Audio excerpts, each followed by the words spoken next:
Piers Morgan continues bitter vengeance with Dan Walker to defeat Meghan in ultimate passion.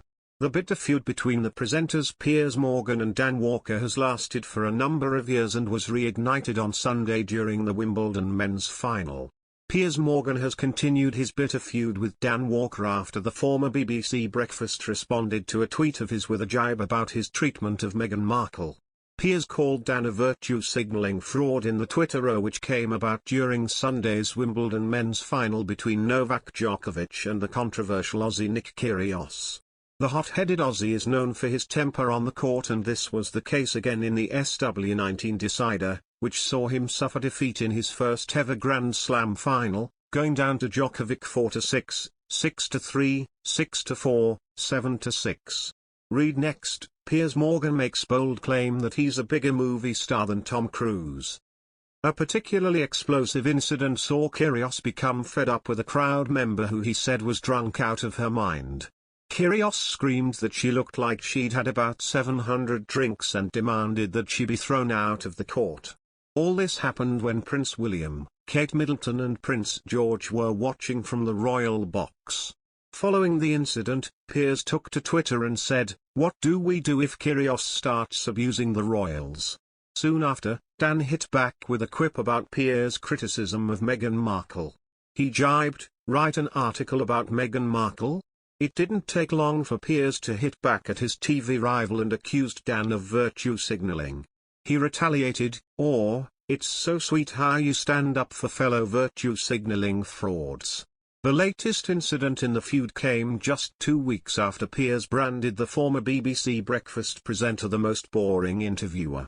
Piers, 57, now presents his own primetime programme Piers Morgan Uncensored on Startup Network, Talk TV, moving from ITV's Good Morning Britain, whilst Dan Walker, 45, moved from BBC Breakfast to be the lead anchor on Channel 5 News. Both men had interviewed union leader Mick Lynch during the rail strikes, with a row breaking out almost immediately in the aftermath. Dan, meanwhile, has responded to fan comments that suggest he has more freedom as a journalist at Channel 5, telling them it's just not true. "I have always valued journalism over sensationalism, whether at the BBC or not. I was never told what to say, or what not to say, at the BBC," he said. Piers Morgan has shared details of his brief friendship with Meghan Markle before she met Prince Harry. The broadcaster, who is about to launch his new show Uncensored, shared details of how their brief friendship began in a new interview.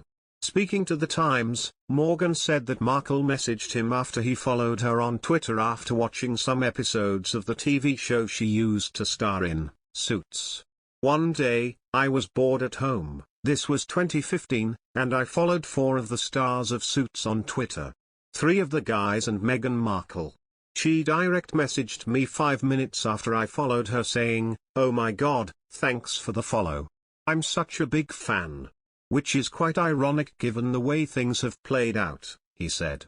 Morgan added, "She'd watched me on CNN, liked me, blah blah blah, whatever.